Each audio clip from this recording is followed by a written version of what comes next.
क्षमा शिवा धात्री स्वाहा स्वधा नमोस्तुते।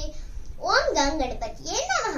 प्रणाम दोस्तों, जैसे कि आपको पता है कल हमने सुनी थी माता ब्रह्मचारिणी की कथा, जिसमें हमने सुना कि किस प्रकार माता ब्रह्मचारिणी ने अपनी तपस्या से महादेव को अब खुद से विवाह करने के लिए मना लिया। आज है नवरात्रि का तृतीय दिवस। आज का दिवस माता चंद्रघंटा को समर्पित होता है। तो आज मैं आपको माता चंद्रघंटा के बारे में थोड़ी जानकारी दूंगी व उनकी कथा सुनाने वाली हूँ। माता चंद्रघंटा का एक रूप हम महिषासुरमर्दिनी भी कह सकते हैं, क्योंकि माता चंद्रघंटा ने ही महिषासुर का वध किया था। तो चालू करते हैं हमारा आज का वीडियो प्रथम पूज्य गणेश जी के नाम के स्मरण के साथ। ओम नमो गणपतिये नमः। आप सभी का स्वागत है ऋग्वेदी पवार चैनल पे। तो चालू करते हैं। जैसे कि माता ब्रह्मचारिणी ने महादेव को अपने से विवाह करने के लिए मना लिया था अपनी तपस्या से, अब महादेव की बारात चल पड़ी हिमालय पर्वत पर। किंतु एक बहुत बड़ी समस्या थी। महादेव के बारात में सारे भूत, प्रेत, पिशाच और आदि बहुत सारे लोग थे। महादेव भी अपने बहुत ही भयंकर अवतार में वहाँ पे आए थे। उनके गले में था एक सर्प, उनकी जटाई थी खुली हुई। महारानी मैना ने जब ये सब देखा तो वो तो चक्कर आके गिर पड़ी। अब माता पार्वती ने सोचा, अगर महादेव इस रूप में आए और ये सभी भूत प्रेत पिशाच यहाँ पे रहे तो फिर मेरा विवाह तो संभव ही नहीं है। तो माता पार्वती ने ले लिया एक बहुत ही सुंदर सा स्वरूप। उनकी 10 भुजाएं थी। उनके पूरे शरीर से सूर्य से भी अधिक तेज निकल रहा था। वह स्वर्णिम रंग की थी। इसी रूप को हम जानते हैं चंद्रघंटा रूप से। तो फिर महादेव ने भी माता को देखकर सोचा, मैं भी इनकी तरह ही हो जाता हूँ। वह महादेव ने भी अपनी जटाओं को बांध लिया।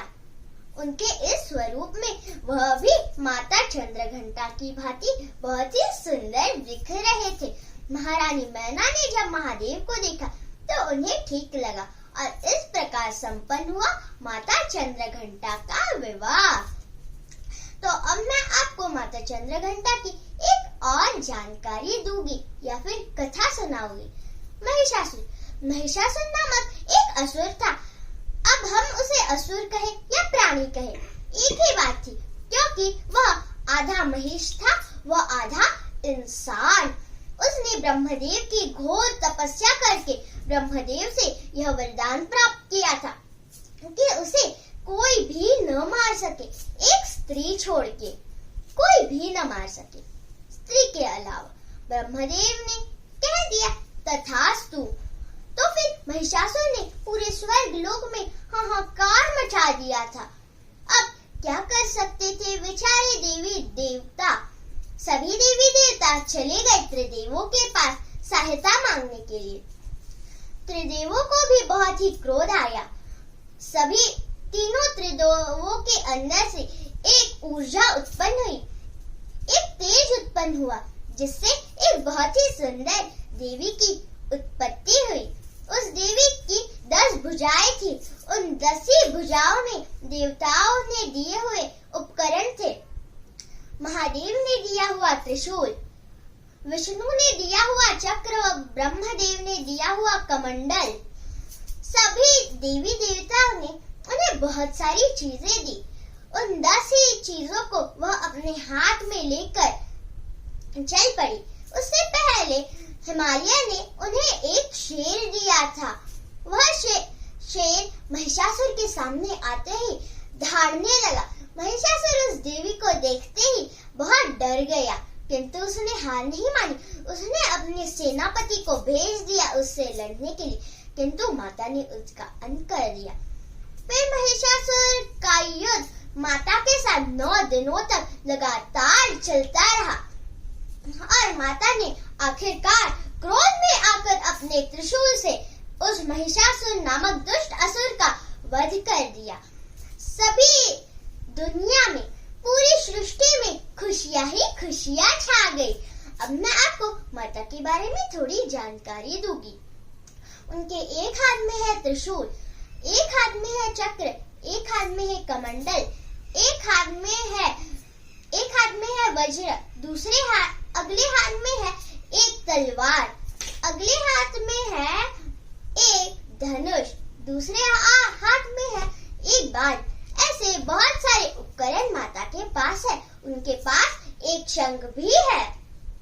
माता के पास बहुत सारे उपकरण है। उनके सारे 10 भुजाओं में 10 अस्त्र शस्त्र है, जो कि देवी देवताओं ने उन्हें प्रदान किए हैं।